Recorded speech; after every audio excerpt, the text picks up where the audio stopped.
Hotel चालकांना पालिकेचा दिलासा।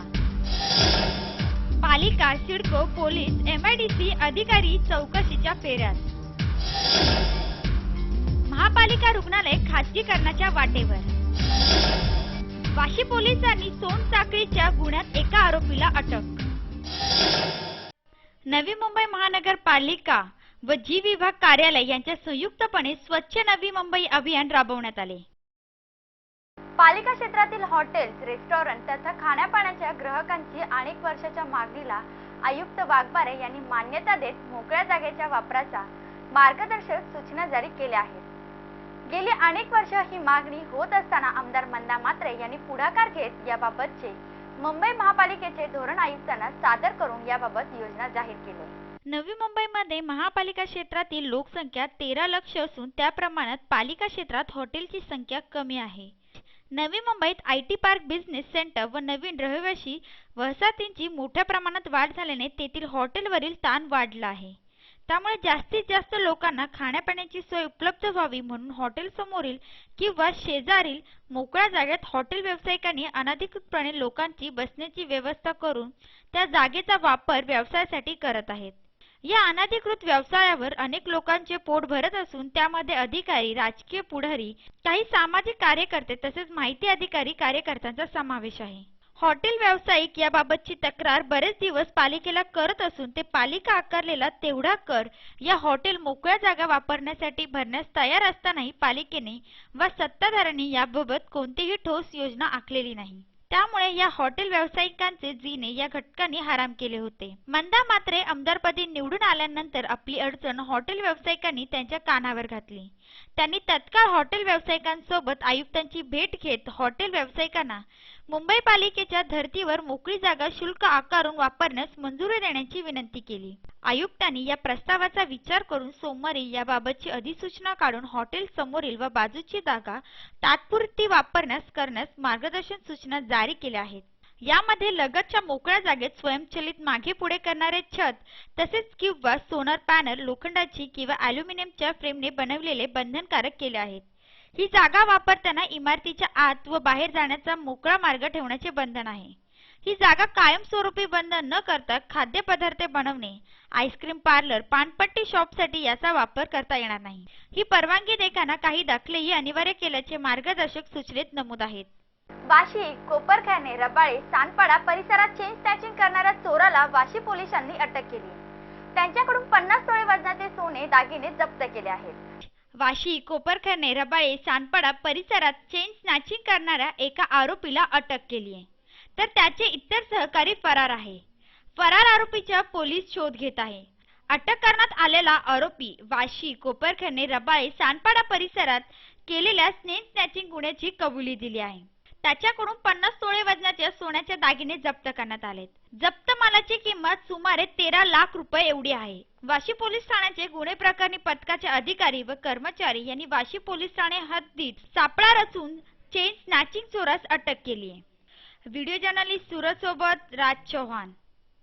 9 डिसेंबर रोजी मुंबई उच्च न्यायालयात दिघा अनधिकृत बांधकाम प्रकरणी झालेल्या सुनवाईत मुंबई उच्च न्यायालयाने सिडको व महापालिकेने सादर केलेल्या शपथपत्रांवर असमाधान व्यक्त केले।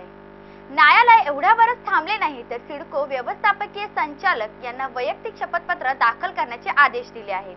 9 डिसेंबर रोजी मुंबई उच्च न्यायालयात दिघा अनधिकृत बांधकाम प्रकरणी झालेल्या सुनवाईत मुंबई उच्च न्यायालयाने सिडको व महापालिकेने सादर केलेल्या शपथपत्रांवर असमाधान व्यक्त केले आहे। न्यायालय एवढ्यावरच थांबले नाही तर सिडको व्यवस्थापकीय संचालक यांना वैयक्तिक शपथपत्र दाखल करण्याचे आदेश दिले आहेत। ही बांधकामे अधिकाऱ्यांच्या सहमतीशिवाय उभी राहू शकत नाही असे म्हणून अधिकाऱ्यांच्या भूमिकेची चौकशी करण्याचे आदेश सहाय्यक पोलीस आयुक्त अरुण वालतुरे यांना दिले आहेत। न्यायालयाची वक्रसृष्टी आता अधिकाऱ्यांकडे वळल्याने पालिका, सिडको, पोलीस व एमएससीबीच्या अधिकाऱ्यांचे धाबे दणदणले आहेत। केलेल्या शपथपत्राबाबत तीव्र नाराजगी व्यक्त केली असून अधिकाऱ्यांच्या संमतीशिवाय हे घडू शकत नसल्याची भावना न्यायालयाने व्यक्त केली आहे। Bureau report, MVTV। सुमारे 150 कोटी रुपये खर्च करून ऐरोली, बेलापूर व नेरूळ येथे बांधलेली पालिका रुग्णालय खाजगीकरणातून चालवण्याचा वाटाघाटी सुरू असल्याची चर्चा महापालिकेत आहे. ऐरोली, नेरूळ व बेलापूर येथील पालिकेने पूर्वी बांधलेली माता आरोग्य व बाल रुग्णालयाचे पुनर्बांधणी करून येथे अद्याप अशी रुग्णालये उभारली आहेत. नागरिकांना या रुग्णालयाचा वापर करण्यास मिळत नसल्याचे याबाबत नवी मुंबईकरांत जोरदार नाराजगी असून विशेष सर्वसाधारण सभेत याबाबत विरोधकांनी धारदार टीका सत्ताधाऱ्यांवर केली होती. नवी मुंबईकरही प्रशासनाच्या या हत्तीच्या चालीवर नाराज आहेत. याचा फटका बसणार असल्याची जाणीव सत्ताधाऱ्यांना झाल्याने त्यांनी ही रुग्णालय सुरू करण्याचा जोरदार प्रयत्न सुरू केला आहे. यासाठी त्यांनी अपोलो सारख्या नावाजलेल्या रुग्णालयांशी चर्चा सुरू केल्याची हवा पालिकेत आहे.